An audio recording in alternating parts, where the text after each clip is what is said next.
di sebuah universitas, kita punya kesempatan untuk bertemu dengan orang-orang dari berbagai macam latar belakang. Nah, itu bisa kita apply nanti di perusahaan kita jangka panjang, bahwa perspektif itu bisa beda banget.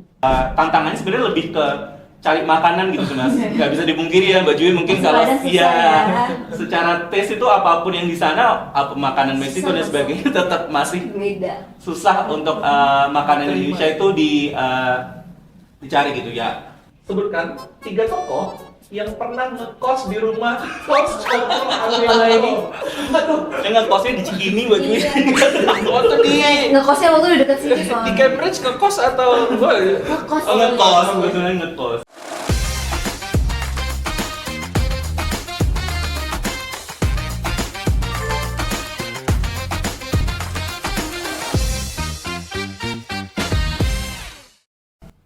Halo netizen, jumpa lagi nih di podcast kesayangan kita, Green Pot Talk to Energize. Ya, di dunia kerja akhir-akhir ini di tahun 2025 orang lagi bertarung gimana supaya dapat kerja, gimana supaya dapat pekerjaan yang layak.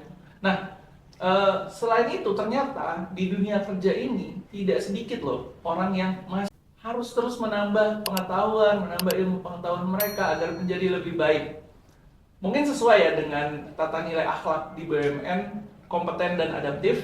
Pagi hari ini di Green Pots kita kedatangan 2 tamu spesial, pekerja-pekerja Pertamina yang udah kerja di Pertamina tapi masih punya tekad, punya niat, punya minat kuat untuk menambah jenjang pendidikan mereka ke gelar master.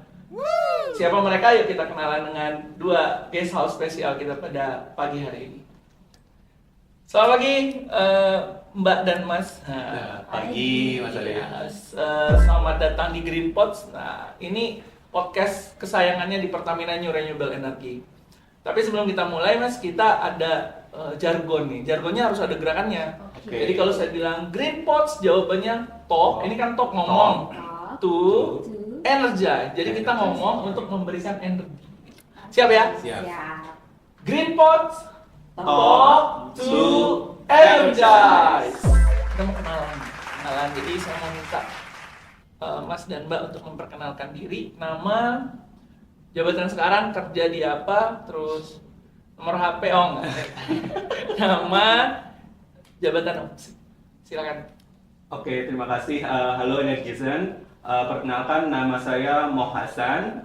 Saat ini jabatannya sebagai analis BD Decarbonization di fungsi BD LCSFB di under Direktorat SBBD. Halo Edition, perkenalkan nama saya Juwita. Saat ini saya di direktorat yang sama dengan Mas Hasan, Direktorat SPBD, under Strategic Partnership, Acquisitions and Marketing.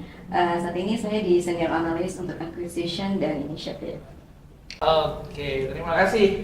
Ini 2 bintang tamu kita yang luar biasa. Tadi sesuai pengantar bahwa mereka ini adalah orang-orang yang punya kesempatan nih untuk melanjutkan jenjang S2 walaupun udah kerja di Pertamina. Nah, ternyata saya dengar-dengar Mas Hasan sama Mbak Juwita ini dari program beasiswa yang berbeda ya. Jadi dapat lanjut S2-nya beasiswa dan beasiswa berbeda. Iya, Mungkin betul. bisa diceritakan Mas, kalau Mas Hasan dari mana, Mbak Juwita dari mana? Oke, kalau saya kebetulan dapat beasiswanya dari LPDP, Mas Arif. Jadi saya dapat beasiswa LPDP itu di tahun 2022 dan juga saya berangkat kuliah di tahun 2022 dan kembali ke Indonesia di tahun 2024. Jadi secara programnya 1,5 tahun di sana. Di mana Mas?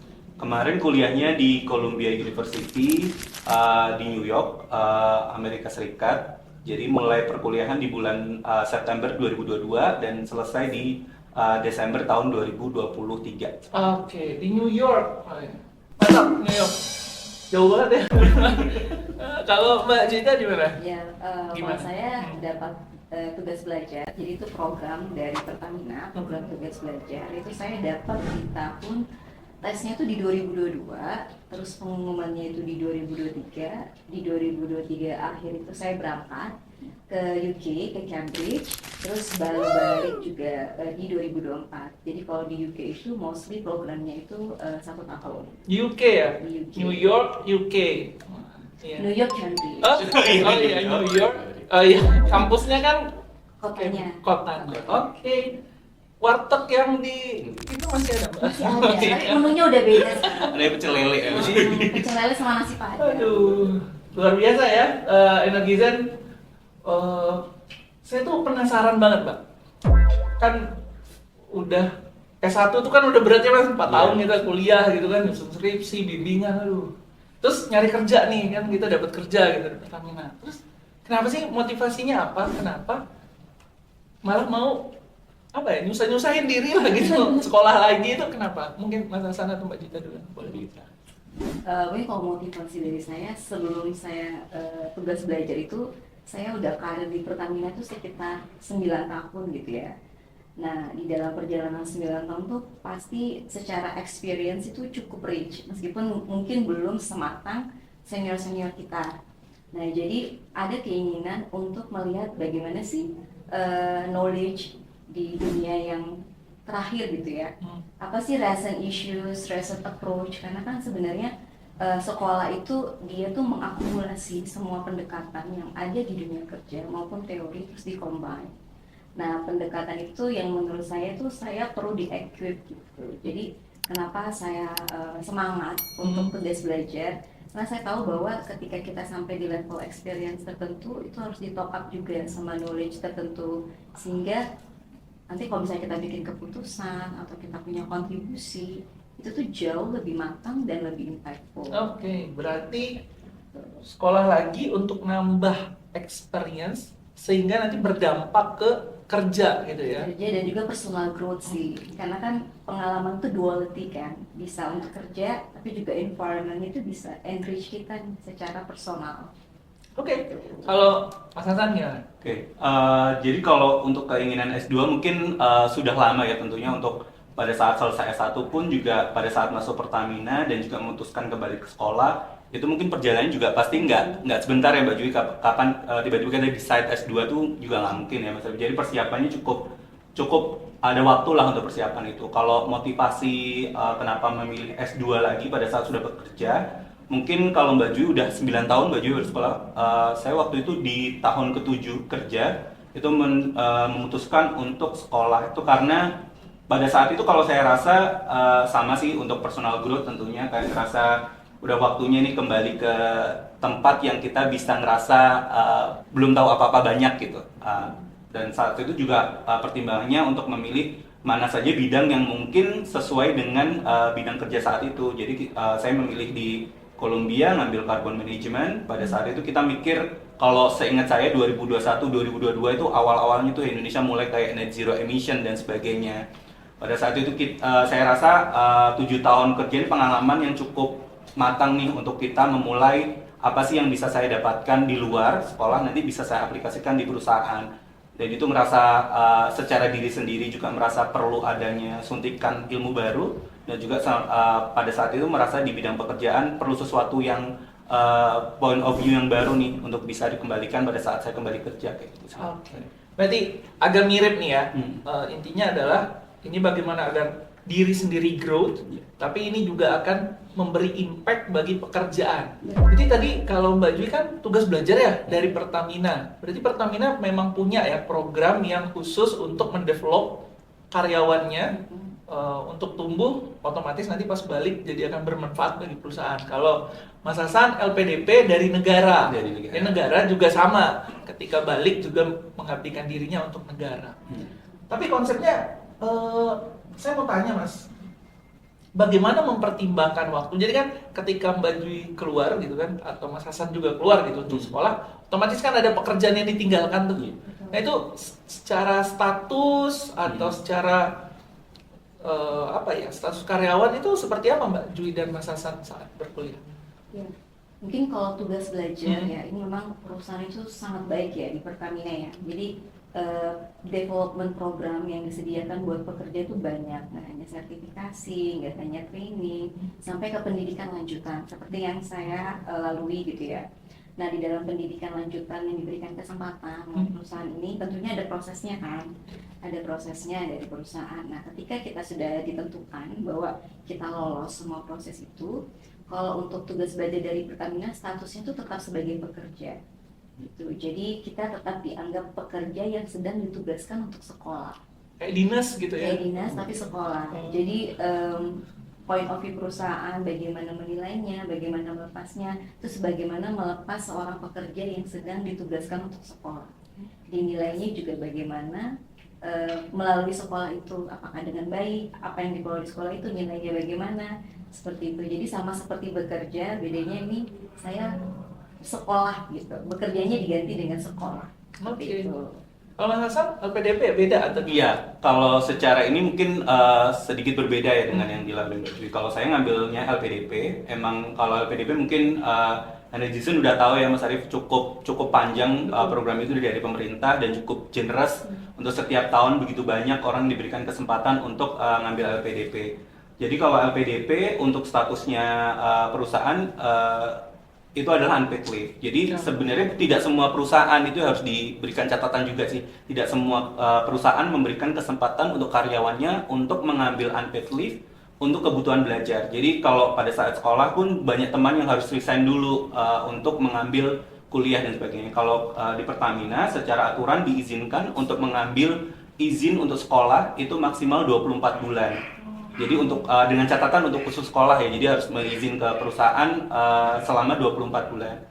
Jadi kemarin saya ambil programnya kebetulan 18 bulan, jadi masih masuk dalam range itu. Dan juga kalau secara LPDP itu memang semua fasilitas yang didapatkan pada saat kita bekerja akan dilepas oleh perusahaan. Namun dari LPDP ini tentunya akan diberikan kompensasi seperti uang bulanan dan sebagainya, itu saya dapatkan dari beasiswa yang saya dapatkan.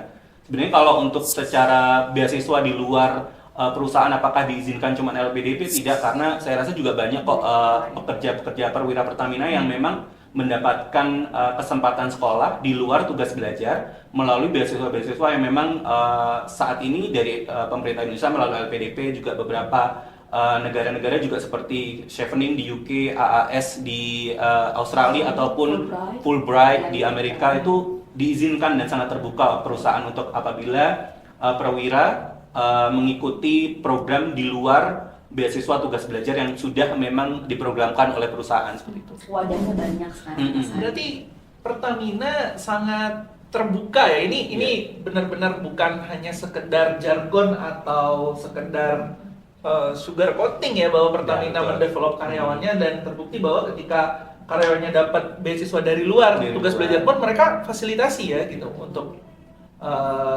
unpaid leave namanya. Oke, Mas, Mbak, gitu. Tadi kan kita bahas masalah ini Mbak kuliah ke UK, terus kuliah ke New York. Berarti kan otomatis jauh dari keluarga, jauh dari kampung halaman ya. Kalau saya nggak pernah Mbak, karena saya sekolahnya cuma di Jatinangor. Jadi gimana Mbak rasanya waktu itu kan udah memutuskan kan, terlepas dari motivasi yang tadi besar ya untuk growth dan lain-lain, itu suka dukanya gimana sih Mbak? Awal-awal adaptasi mungkin. Oke, awal adaptasi tentunya berbeda ya. Pada saat dulu saya masuk Pertamina itu Mas Arief kebetulan ditempatkan di Palembang, di Pelaju. Jadi sebenarnya secara jarak sama keluarga, waktu keluarga juga di Surabaya gitu cukup jauh ya. Tapi bedanya beda ribuan harus kilo. tiba-tiba beda hampir 24 jam terbang, dan secara waktu beda 12 jam gitu di New York saat itu. Tentunya tantangannya kalau untuk jauh dari keluarga tentu, tapi tentunya enaknya karena di New York, karena kota besar ya, cukup banyak komunitas-komunitas di sana yang bisa merasakan bahwa kita tetap ngerasa ada rasa Indonesianya loh. Ada perkumpulan PPI dunia, itu perkumpulan pelajar Indonesia yang ada di dunia, itu beberapa titik di New York salah satunya. Terus kebetulan kuliah di Columbia University untuk secara mahasiswa Indonesia ini juga bisa dibilang nggak sedikit gitu Mas. Jadi perkumpulan Indonesia juga ada di sana, karena saya juga kebetulan dari LPDP ya.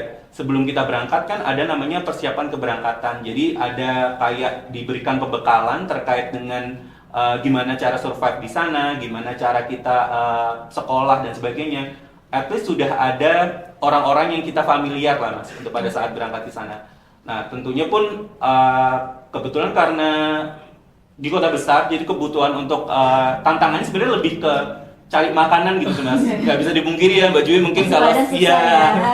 secara tes itu apapun yang di sana apa makanan Meksiko dan Susah, sebagainya tetap masih Beda. susah untuk makanan Indonesia itu dicari gitu ya. Kesusahannya tuh daripada lebih jarak jauh tentunya iya karena alhamdulillah kan bisa video call dan sebagainya. Makanan sih kalau saya pribadi ya paling susah untuk bisa masuk itu. Makanannya. Ya. Kalau Mbak Jui gimana kisahnya? Awal-awal tuh nangis dulu nggak?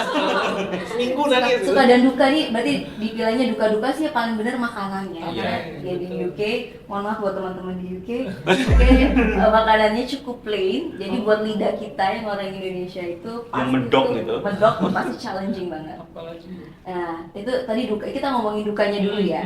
Tadi mirip sih sama Hasan, bedanya kalau di Cambridge itu kotanya lebih kecil, orang Indonesianya tuh jarang di sana.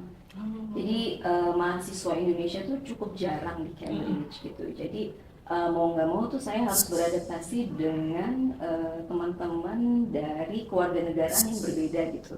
Very very diverse gitu. Jadi ada yang dari Europe, ada yang dari US, Chinese yang paling banyak sama India. Sekarang mereka tuh benar-benar mereka terus hegemoninya luar biasa ya, Chinese dan India itu. Nah, jadi tantangan yang paling utama adalah adapting yang dari culturally different kan. Jadi kalau ketemu sama teman kita yang dari Europe, contohnya Jerman, mereka very straightforward gitu. Kalau kita kan orang Indonesia kan very timur ya, Teks jadi tinggi kita tuh. terus kita tuh ada rasa tidak enakannya, sementara mereka tuh jauh straightforward. Nah, hal-hal yang seperti itu yang menurut saya tuh justru mengenrich saya secara culturally gitu, bahwa ketika kita ngobrol sama teman kita, berinteraksi sama teman kita yang berbeda keluarga negara US yang very very friendly, itu tuh sangat beda gitu. Di situ mungkin awalnya saya melihat itu tantangan selain makanan tadi. Iya. Nah, ternyata di dalam pergaulan juga ya itu tadi saya menemukan tantangan yang akhirnya tuh bisa saya convert tuh jadi menjadi hal yang akhirnya saya sangat menyenangi itu.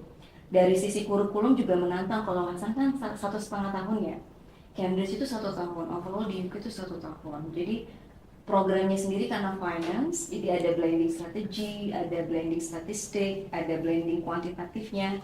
Jadi itu programnya tuh robust dan intens, tugasnya banyak, mau butuh tugas kelompok, mau tugas apa, dalam 1 tahun tuh dipras gitu kan ya. Jadi ya tadi antara kita pengen main sama teman kita pengen kenal sama teman-teman kita, tapi kita juga karena tugas belajar harus belajar dengan baik. Jadi nge-balance itu tadi menurut saya menjadi sebuah tantangan tertentu. Tapi kalau sukanya tuh banyak banget sih. Karena tadi ya kita di lingkungannya sangat berbeda. Kayak Cambridge sendiri itu universitas dengan Nobel terbanyak di dunia. Jadi kita tuh kalau ngomongin mungkin di kita tentang neurosurgeon atau tentang karbon itu mungkin di sini aduh apaan sih ngomongin ini, sudah ngomongin yang kayak gini-gini. Tapi kalau di sana very encourage gitu. Dan tiba-tiba kita tengah malam lagi duduk dia ngomongin astronomi. Kamu tahu nggak bintang-bintang itu sebenarnya gini? Karena ternyata dia belajarnya astronomi. Kirain Karena kan mereka sistemnya ramalan kolej. bintang gitu Mbak. Karena saya kolegiat kan, Gemini gitu. Saya juga awalnya pikir ini Capricorn atau Saturn gitu. Nah gitu sih, jadi karena lingkungannya berbeda, sistemnya Cambridge kan juga kolegiat kan. Jadi di situ kita punya kesempatan buat mengenal banyak orang dari college yang berbeda juga. Jadi culturally very different, tradisinya berbeda, hal-hal baru yang akhirnya tuh membuat kita dunia itu ternyata begitu luas, dunia itu perspektifnya berbeda gitu. Mungkin hal-hal gitu sih Mas Arif. Oke, thank you. Oh, menarik banget ya. Jadi saya mau daftar juga nih jadi Wadahnya banyak loh ya. Banyak. Betul. Kalau ini boleh nih saya tanya ya, kan udah kuliah, udah lulus nih kan, udah mendapat gelar master dari Columbia, dari Cambridge gitu kan. Terus apa aja sih yang didapat selain secara gelar akademis ya, selain ilmu tadi misalnya yang bisa dibawa ke perusahaan? Karena kalau dulu sih bercandaannya ngapain kuliah ke luar negeri, foto-foto doang di salju gitu kan. Jadi saya mau Tapi tanya. seru loh itu. Tapi Foto bersama juga seru. Tapi sambil belajar. Oh iya, maksudnya apa aja sih Mas yang udah didapat ya, maksudnya terasa banget, wah untung nih gue kuliah kemarin ini sehingga gue bisa implementasikan ini di perusahaan. Kira-kira ada nggak Mbak Jui atau Mas Hasan? Mbak Jui dulu. Saya dulu. Mungkin kalau dari saya hal yang mungkin intangible ya, something intangible. Kalau kayak ilmu itu sudah pastikan. Ya, saya tuh belajarnya kalau finance, merger and acquisition, financial modeling itu kepake banget. Tapi ini yang ditanya Mas Arif kan something intangible, mungkin yang bisa jadi berguna bagi perusahaan Betul. dalam jangka panjang malah. Betul. Jadi kalau saya tuh dulu karena di Cambridge itu klubnya banyak, jadi ada klub energy and environment. Kirain kok. Klub kita ada juga sih. Kita di sini klub yang agak serius itu ada klub energy and environment, terus ada Cambridge Energy Network gitu. Jadi banyak klub yang bisa kita itu menyalurkan apa yang menjadi minat kita, apa yang menjadi passion kita. Nah, itu di Cambridge banyak. Nah, saya itu kebetulan waktu di sana itu jadi co-president untuk Judge Business School. Jadi kan saya di Business School. Ya, saya tuh co-president untuk Club Energy and Environment-nya Cambridge Judge Business School. Terus di Cambridge University White saya juga leadernya, di chairman-nya untuk Cambridge Energy Network. Jadi di kesempatan itu mungkin hampir setiap minggu saya tuh banyak ketemu dengan pemimpin-pemimpin gitu ya, managing director dari bulge bracket banks gitu. CEO-nya Apple, CEO-nya Shell gitu. Kita banyak diskusi, mereka juga suka datang gitu. Jadi kita sering exchange insight. Kita cerita Indonesia tuh gimana sih, negaranya dia tuh gimana. Jadi di situ saya tuh secara nggak langsung banyak mendapatkan hal-hal yang berbau intangible tadi ya. Tapi sebenarnya kalau saya berpikir justru itu insight itu akan berguna gitu. Kayak contohnya nih, ketika saya ngobrol sama managing director-nya Morgan Stanley. Dia sudah 25 tahun malang melintang di Europe sama di UK untuk menangani banyak merger and acquisition di energi. Jadi dia bilang, dunia energi itu meskipun orang bilang, oh nanti kita akan bergerak ke energy transition, tetapi sekarang masih ada fossil energy. Eventually investor tuh tetap akan commit ke energy transition. Kenapa? Karena wave-nya itu udah begitu kencang. Nah, jadi hal-hal yang kayak gitu tuh dengar dari person yang benar-benar menangani itu tuh rasanya oh ternyata begitu. Dan cara mereka membawa diri meskipun mereka sudah ya tadi ya accomplished, tapi ternyata mereka bisa sangat membumi gitu, ngobrol sama yang mahasiswa-mahasiswa di sana. Mungkin hal-hal yang seperti itu menurut saya intangible ya tadi ya. Betul. Embedded gitu ya. Ketika kita mengelola sebuah klub di sebuah universitas, kita punya kesempatan untuk bertemu dengan orang-orang dari berbagai macam latar belakang. Nah, itu bisa kita apply nanti di perusahaan kita jangka panjang, bahwa perspektif itu bisa beda banget. Jadi kalau kita mau bekerja sama negara A, negara B, itu perspektifnya bisa beda banget. Tapi yang pasti kalau kita punya satu visi yang sama kayak energy transition, net zero emission, niscaya kita bisa bergerak bareng ke sana. Terlepas dari disiplin ilmu kita yang bisa berbeda-beda. Itu sih yang menurut saya Keren banget. Saya berarti peroleh sih. Tinggal nambahin apa nih?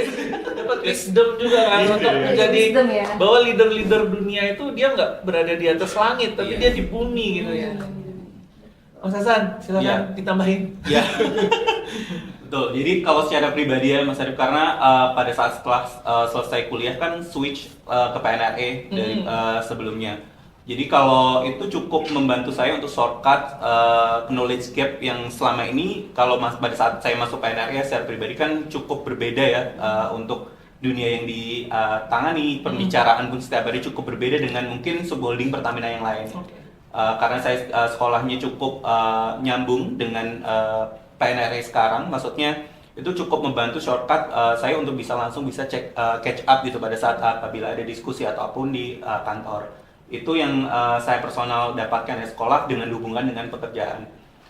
Tentunya again ya karena memang kebetulan di New York, maksudnya City Hub gitu, banyak banget forum-forum dunia yang ada di sana, dan bahkan untuk dari perusahaan, maksudnya dari Pertamina sendiri pun sering banget kan visit ke sana, menghadiri forum apa, itu kesempatan yang kita secara pada saat saya mahasiswa ada kesempatan langsung ketemu dengan Komut, beberapa direksi dari subholding yang lain, memberikan apa sih yang mereka bawa dari perusahaan, dan jika kita bisa memberikan diskusi langsung dengan apa yang kita dapat pada saat di bangku kuliah. Maksud saya, mungkin momen-momen seperti itu bisa dikatakan agak jarang ya bisa kita temui pada saat kita kembali ke dunia kerja sekarang ya. Pada saat itu kuliah kan kita ada perspektif lain yang kita dapat, either kita dapatkan dari kuliah, tentunya dengan begitu banyaknya teman-teman yang diverse ya tentunya Mas Arief, dari berbagai macam dunia, karena sistem pendidikan di Amerika itu lebih terbuka atau lebih kepada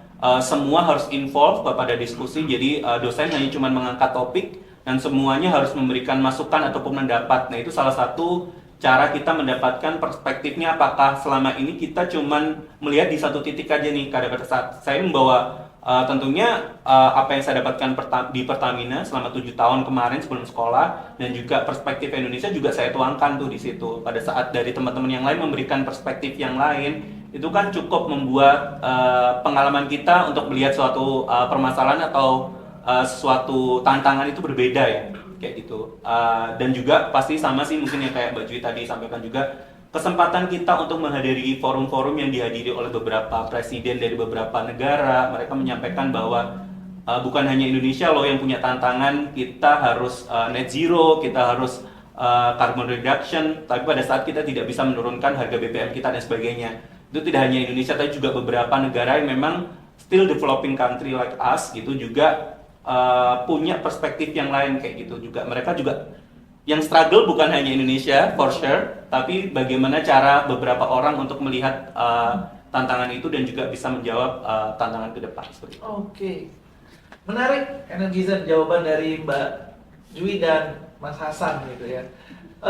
Nah, ini sesi yang ditunggu-tunggu nih. Siapin pulpen, buku, karena Mas Hasan dan Mbak Jui akan, mungkin saya minta sedikit cerita ya nanti gimana prosesnya supaya tips and trick mungkin ya untuk lulus LPDP atau dapat LPDP dan tugas belajar dari Pertamina. Jadi untuk teman-teman yang non perwira bisa disimak nih Mas Hasan nanti, apa perwira pun nggak apa-apa gitu, dan Mbak Jui juga akan cerita. Siapin ya, catat atau YouTube-nya diulang-ulang terus. Silakan Mas Hasan, gimana sih Mas prosesnya dari awal proses ya, register dan sampai lolos? Oke, jadi kalau secara, karena saya dapatnya LPDP under Kementerian Keuangan, jadi setahu saya sampai sekarang sepertinya masih sama sih Mas Arief. Jadi setiap tahun itu ada 2 kali pembukaan Mas. Jadi untuk LPDP biasanya awal tahun. Ini sekarang nih memang lagi buka. Baru kemarin kalau nggak salah minggu lalu baru tutup yang batch pertama. Nanti tengah tahun akan ada batch kedua. Jadi kalau negara kita cukup rutin untuk LPDP, semoga ke depan harapannya LPDP ini tetap ada gitu ya.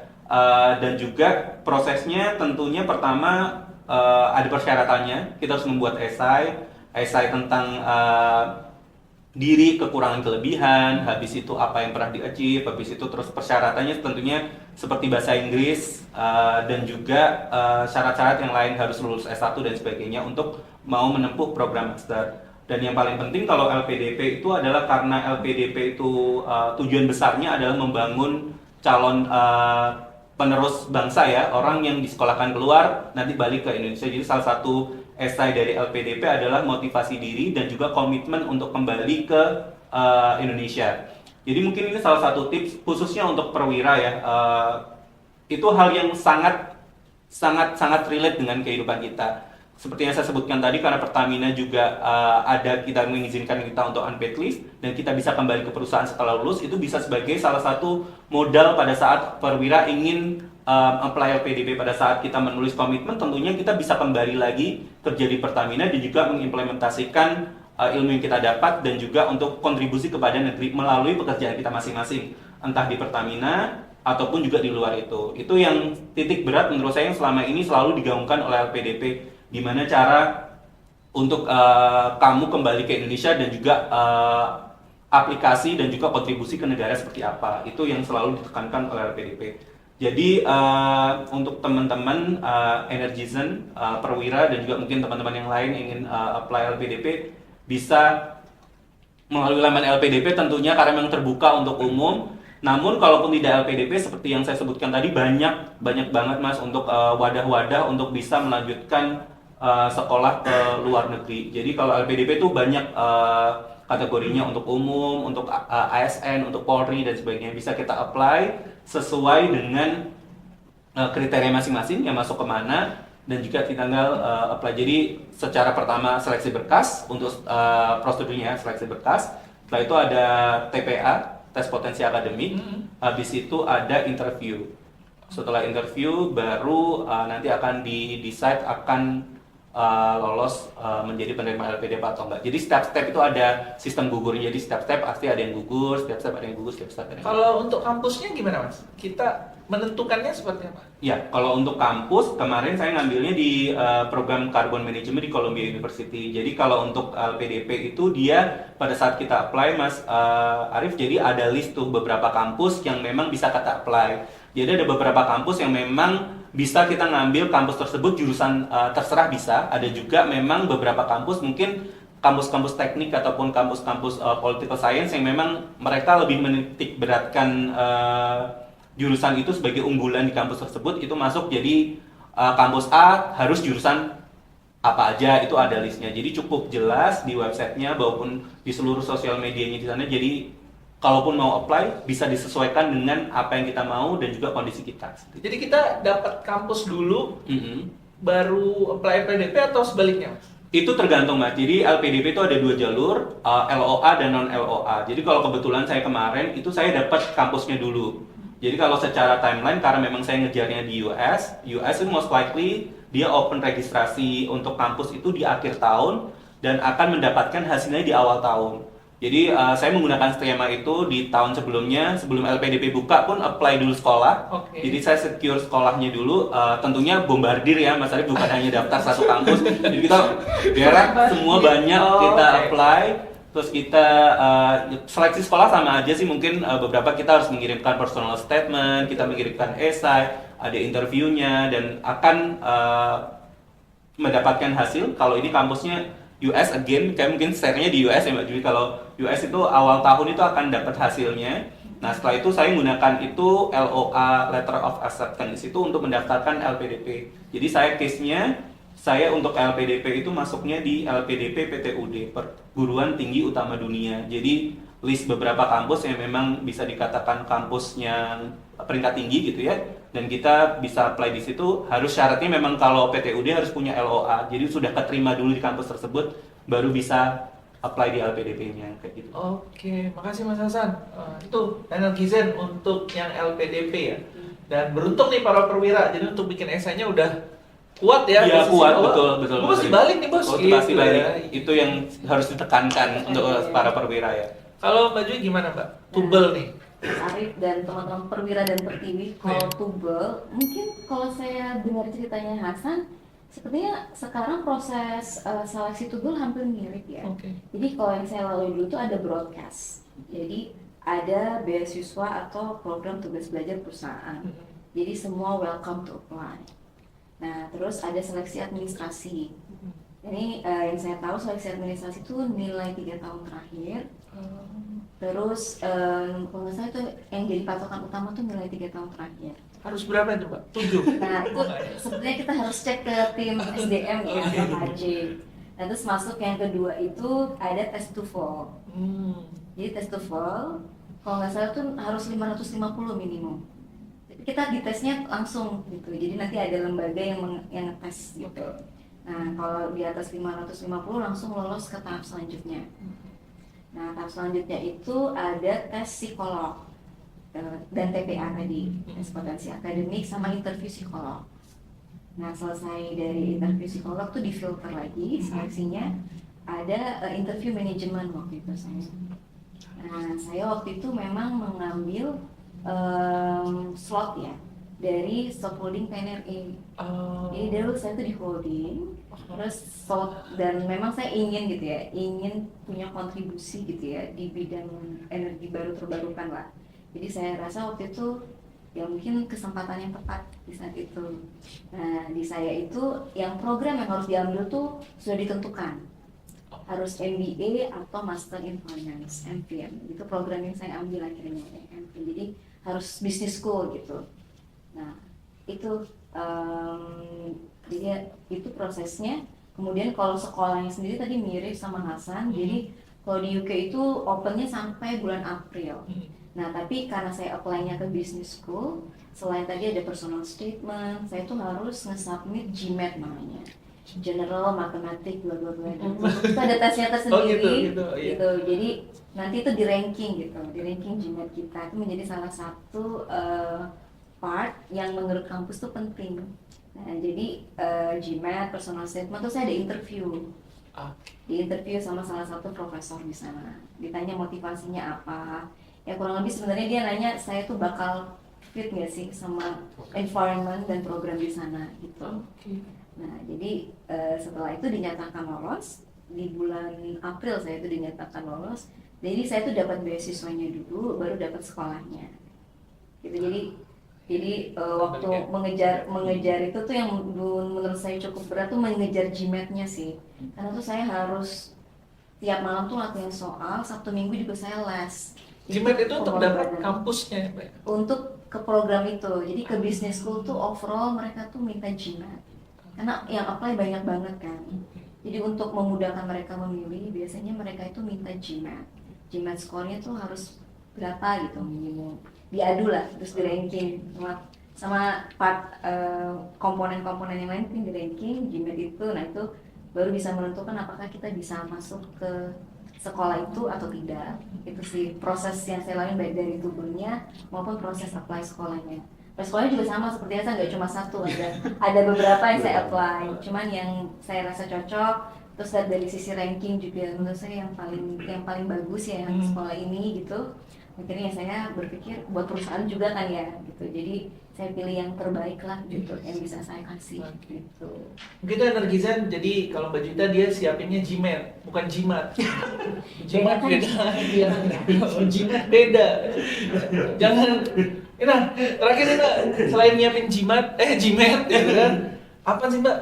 Ada nggak pesan-pesan ya? Maksudnya yang bikin ini kayak saya aja nih ya, anggap saja Mbak Sasan, Mbak Juwita lagi menasihati saya nih. Saya tuh mau S2, cuman kayak nanti dulu lah. Mau S2 ke luar negeri maksudnya gitu kan. Cuman nanti dulu lah gitu. Maksudnya masih ada hal-hal yang jadi pertimbangan gitu. Ada nggak motivasi atau pesan-pesan lah ke saya atau perwira lain yang sebenarnya udah mau lanjut nih sekolah S2 mungkin atau S3 tapi masih kayak ragu gitu, ada nggak? Yang dari saya sih ya, mungkin kalau buat Mas Arif di dunia luar ya, jadi kita tuh kan terkadang berada di sebuah box. Kalau saya bisa menganalogikan ya, nah ketika kamu itu belajar apalagi di lingkungan yang berbeda dengan bahasa yang berbeda, kurikulum berbeda, environment yang berbeda, kamu akan mengekspos diri kamu ke begitu banyak hal yang mungkin sebelumnya nggak pernah kamu terpikirkan gitu.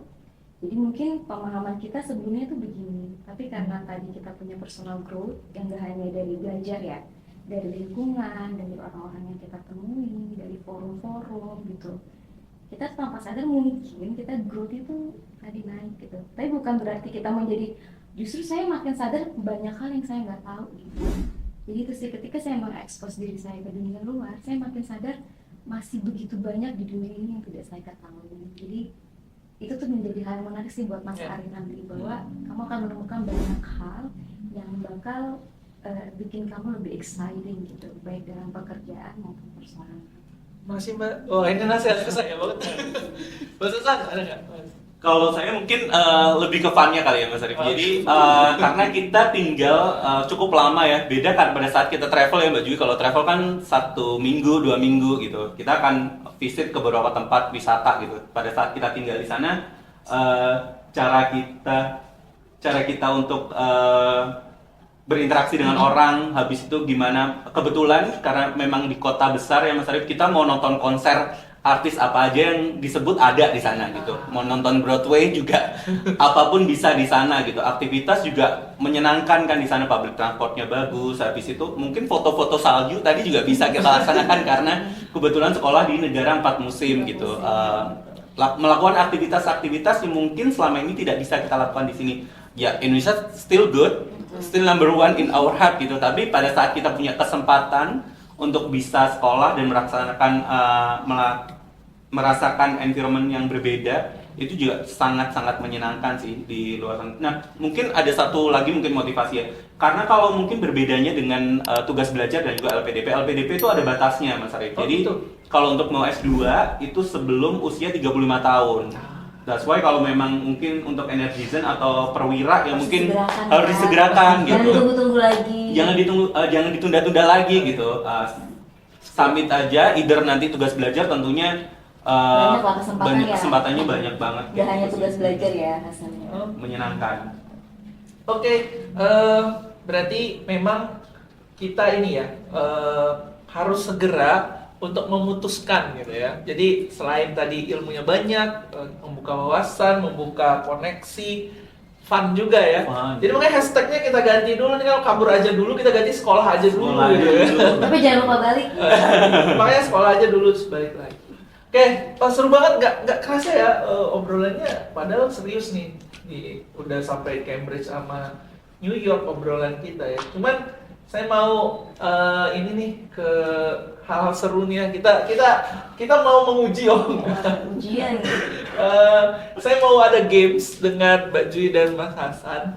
Jadi gamesnya itu cerdas cermat pengetahuan dasar.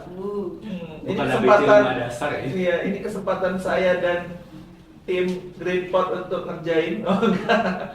Ya, saya akan sebutin pertanyaan nanti ini ya, cepat-cepat ya kita. Pertanyaan pertama ya. Nanti ya soalnya akan muncul di layar. Siapakah tokoh sejarah yang disebut dengan Bung Kecil? Hatta bukan sih? Syahrir. Hatta. Jawabannya? Ayo, jawabannya apa? Tulis. Sudah Syahrir ya, Mas Hasan. Nah, 1 poin. Kita juga boleh jawab ya, kalau bisa jawab di komen nanti. Sebutkan 3 tokoh yang pernah ngekos di rumah host Cokro Aminoto ini. Aduh, Ngekosnya di Cikini Mbak Jui. waktu di Ngekosnya waktu di dekat sini di soalnya. Cambridge ngekos atau gua ya? Ngekos. Oh ngekos, kebetulan ngekos. Ada yang tau nggak? Nggak ya? Bung Hatta gitu-gitu kali ya? Iya. Iya, Bung dia. Hatta, Bung Hatta, terus Bung Karno Bung mungkin. Karno. Bung Karno, Bung Hatta, siapa? Arif Mulizar. Oh. Ada, coba panitia jawabannya apa nih? Kita cek. Soekarno ya, betul. Ah. Kartos. Oh, Kartosuwiryo. Kartosuwiryo. Yang terakhir adalah musuh. Ini terkenal nih. Musuh. Iya, iya. Terus ke bawah. Apa kepanjangan dari host Cokro Aminoto? Maksudnya itu Haji Umar Said bukan? O-nya Omar gitu. Iya, Om. Haji Haji Umar Said. Omar Said. Benar apa tidak? Omar. Oh. Wah, betul. Gak sia-sia. Ini kayak ada host dari luar Belanda itu bukan ya? Haji deh. Oh Haji. Kita tuh harus tetap Indonesia. Jadi kuliah jauh-jauh malah bisa jawab. Apa kepanjangan dari Siskamling? Sistem keamanan lingkungan. Keliling. Lingkungan. Ya? Lingkungan keliling. Coba kita cek. Apa kepanjangan dari Siskamling? Sistem keamanan lingkungan. Oke, apa kepanjangan dari Hansip? Ayo, Hansip. Hansip security kan ya? Iya, di Cambridge nggak ada tapi. Di US juga nggak Nggak ada. ada. Apa Hansip? Saya tahu nih Hansip. Ketahanan apa gitu kan? Ya, ketahanan. Sipil. Sipil. Ah, Oh, iya. coba bener nggak? Ketahanan sipil. Ketahanan sipil, Hansip. Coba kita cek jawabannya. Apa? Apa ini? Ketahanan sipil. Betul, betul. Ah, ini nih. Apa bahasa Indonesianya gadget? Gawai. Bagus. Betul, bahasa Indonesia gadget, kita cek gawai. Tapi di luar negeri nggak pakai istilah gawai kan? Where's your gawai? Apa bahasa Indonesianya browser? Leluncur ya? Leluncur. Ya. Browser. No ini nih, no idea nih. Coba apa? Mencari. Perambat. Perambat. Pengetahuan baru tuh netizen. Iya nih. Siapa penulis buku Madilog? Lupa nih. Ah, ya. Ini Madilog. Madilog. Madilog. Minggu lalu dibahas ini. Matematis, dialektika dan logika. Ya kan? Iya benar. Aduh, lupa. Nyerah. Nyerah. Ya, silakan. Saya sebagai orang Lupa. Minang. Idea. Saya sebagai orang Mama Minang. Laka. Benar. Barusan minggu Tan lalu. Malaka. Waduh, ini nih. Siapakah nama sutradara film Despicable Me yang keturunan Indonesia? Pierre Coffin bukan sih? Dear COVID, apakah betul? Coba Ada kita COVID. share. Nggak ada ide. Namanya ada COVID. Nggak tahu, Mas Hasan? Dia Nggak blend, tahu. dia Paris, Prancis dan Indonesia bukan sih? Banana. Iya. Oke, Pierre Louis. Louis. Iya. Ada. Calvin. Soalnya kita Pierre Calvin. Ada Dear padangnya Louis beneran. Padang COVID, yeay. Dia orang Padang. Anak dari Dia Prancis Padang. Padang kalau nggak Oh, salah. dia anak dari NH Dini, sastrawan. Sastrawan, iya. Keren. Keren ya. Keren. Saya suka banget sama Despicable Me, makanya saya tahu kalau Oke. ini sutradarain ini. Mr. Groove. Ayo ke bawah, ada lagi pertanyaan? Cukup, selesai. Terima kasih. Oke, netizen, gimana? Seru kan obrolan kita tentang pursue education gitu ya. Jadi mungkin di next Green Pot, netizen yang sekarang lagi nonton nih yang bakal kita tanya-tanya tentang pengalaman foto di salju gitu. Jadi tidak terasa kita udah sampai di akhir acara. Saya minta nih closing statement, tadi kan udah motivasi atau apa, mungkin bisa closing statement Mbak, satu kalimat atau apa yang misalnya kata-katanya dong, gitu. Ya. Paham. Jadi silakan Mbak Jui atau Mas Hasan ada kata-kata atau closing statement terhadap Dulu ya. Dinamika yang sekarang. dinamika terhadap bagaimana seorang pekerja harus menyikapi ketika ada opsi nih untuk Oke. bisnis. Oke. Kalau saya tentunya kalau coba aja dulu sih mungkin Mas Arif. Jadi pada saat kita for sure sih akan questioning myself gitu, akan nanya terus kenapa sekolah. Bahkan pada saat saya pun berangkat sekolah pun juga masih nanyakan itu, pada saat landing di negara itu juga masih nanyain kenapa kok sekolah. Ternyata 1,5 tahun itu bukan waktu yang lama ternyata pada saat saya jalaninya. Kayak selalu mengingatkan bahwa kita masih jauh dari kata yang kita mungkin kita ngerasa cukup ya sekarang. Ternyata dunia ini begitu luasnya, either dalam artian untuk pengetahuan dan juga secara bentuk, walaupun banyak tempat yang bisa kita kunjungin gitu. Dan jangan ngerasa bahwa nanti pada saat balik nggak akan ada gunanya kok. Ini tentu ada, either untuk perusahaan, kita amin lah tentunya, pasti untuk diri sendiri itu pasti ada Mas. Bagaimana cara kita ngelihat orang, cara kita nyikapin orang, cara kita melihat orang, cara kita baik kepada diri kita sendiri, either lebih aware pada kesehatan ataupun itu akan kita rasakan lah pada saat kita totally hidup di lokasi yang tidak bisa kita rasakan setiap hari kayak gitu. Merasa bersyukur itu tentunya akan terus tumbuh sih. Untuk yang teman-teman mungkin itu sih coba aja dulu kalau ada kesempatan, terutama mungkin ada beberapa beasiswa banyak banget. Itu jangan pernah untuk di skip lah kalau memang ada kesempatan. Pasti ada gunanya untuk diri kita sendiri minimal. Oke, Thank terima you. kasih Mas Hasan. Mbak Jui, silakan Mbak. Ada nggak closing statement? Closing statement mungkin kalau dari saya tuh sedikit aja. Jadi tuh kalau misalnya kita buka percentage ya, populasi warga negara kita yang mengenyam pendidikan tinggi S2 sampai S3 itu tuh less than 5% in total di Indonesia Raya. Jadi tadi benar seperti yang tadi Mas Hasan bilang, kesempatan tuh banyak banget, mau Tubel, LPDP, mau itu Fulbright. Jadi statement saya adalah make the most of it. Jadi benar-benar lakukan yang terbaik untuk bisa memperoleh itu, meng-embrace diri kita untuk mengekspos pengalaman-pengalaman yang berbeda. Kayaknya sedikit klise di terakhir, tapi mungkin ini menurut saya satu hal yang nggak boleh kita lupa. Jangan pernah berhenti mencintai Pertamina dan Indonesia. Nice. Oke, terima kasih. Sebenarnya masih banyak banget yang Iya, mau aku ngobrolin gitu ya. Pasti pengalaman-pengalaman setahun, 1,5 tahun di Amerika dan Inggris. Tapi mungkin kita bisa ngobrol setelah ini, Mbak, Mas. Jadi kita akan ketemu di episode selanjutnya Green Pots.